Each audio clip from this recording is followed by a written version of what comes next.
सुप्रभात बच्चों, कैसे हैं? आज हम समझने जा रहे हैं कक्षा 9वीं विषय हिंदी पद्य खंड से महत्वपूर्ण पाठ रसखान जी द्वारा रचित सवैये। सवैया कविता का एक प्रकार है, जिस प्रकार से दोहा और चौपाई, सोरठा आदि होते हैं, उसी प्रकार सवैये। इस पाठ में रसखान जी ने भगवान श्री कृष्ण के प्रति अपने अनन्य प्रेम को व्यक्त किया है। आइए समझते हैं पाठ को। पद में किस प्रकार उन्होंने अपनी अनन्य भक्ति को प्रदर्शित किया है। पहला पद है, मानुष हों तो वही रस खानी, बसों ब्रज गोकुल गाँव के ग्वारन। ज्यों पशु हों तो कहाँ बस मेरो, चरौनित नंद की धेनु मझारन। पाहन हो तो वही गिरी को जो, कियो हरि छत्र पुरंदर धारन। जो खग हो तो बसेरो करो मिली, कालिंदी कुली कदम्ब की डारन। पंक्ति का भाव स्पष्ट करते हुए रसखान जी कहते हैं कि हे कृष्ण, अगर मुझे मनुष्य का जन्म मिले तो उसी ब्रज में मिले जहाँ आप गोकुल में ग्वाले के रूप में रहते हैं। अगर मुझे पशु का बस में जन्म मिले तो मेरी खुद पर नियंत्रण नहीं रहेगी, लेकिन मैं नंद की गायों के बीच, उनके झुंड के बीच गायों के रूप में चरना चाहता हूँ। अगर मुझे पत्थर बनना पड़े, पाहन बनना पड़े, तो उसी पर्वत का पत्थर मैं बनना चाहूँगा जिसे आपने अपनी कनिष्ठा अंगुली में धारण किया था। अर्थात मैं गोवर्धन पर्वत का पत्थर बनने की कामना रखता हूँ। अगर मुझे पक्षी बनना पड़े, पक्षी का जन्म मिले, तो मैं यमुना नदी के किनारे उसी कदम्ब की डाल पर पक्षी बनना चाहता हूँ, वहीं कूकना चाहता हूँ, वहीं बसेरा करना चाहता हूँ। अर्थात मुझे चाहे मनुष्य, पशु, पत्थर या पक्षी किसी का भी जन्म मिले, मैं हर एक परिस्थितियों में ब्रज में ही निवास करना चाहता हूँ। यही मेरी आपसे कामना है। दूसरा पद है कि जिस कंबल और लाठी को लेकर आप गाय को चराने के लिए जाते थे, उन्हें प्राप्त करने के लिए मैं तीनों लोकों का त्याग कर सकता हूँ। अष्टसिद्धि और नवनिधि का त्याग मैं नंद की गाय चराने के लिए कर सकता हूँ।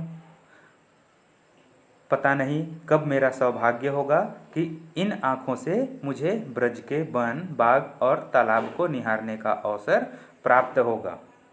मैं करोड़ों स्वर्ण महल का त्याग उस करील की, उस बांस की झाड़ियों में रहने के लिए कर सकता हूँ जहाँ बैठकर आप गायों को चराया करते थे, बांसुरी बजाया करते थे। अर्थात आपकी लाठी और कंबल के लिए, आपकी गाय को चराने के लिए, वन, बाग और तालाब को निहारने के लिए, उस करील की झाड़ियों में रहने के लिए मैं अपने संपूर्ण सुख सुविधाओं का त्याग कर सकता हूँ। तो इस प्रकार भगवान श्री कृष्ण के प्रति अपने अनन्य भक्ति को रसखान जी प्रदर्शित करते हैं। तीसरे पद को देखते हैं। मोर पखा सिर ऊपर राखी हाँ, गुंज की माल गर पहिरोंगी। ओढ़ी पीताम्बर लैलकुटी बन, गोधन ग्वारनी संग फिरोंगी। भाव तो वो ही मेरो रस खानी, सो तेरे कहे सब स्वांग करोंगी। या मुरली मुरली धर की, अधरान धरी अधरान धरोंगी। अर्थात गोपियों के भावों को व्यक्त करते हुए रसखान जी कहते हैं कि हे कृष्ण, आप जिस तरह का स्वांग धारण करने के लिए कहेंगे, मैं उस तरह की स्वांग धारण करने के लिए सहमत हूँ।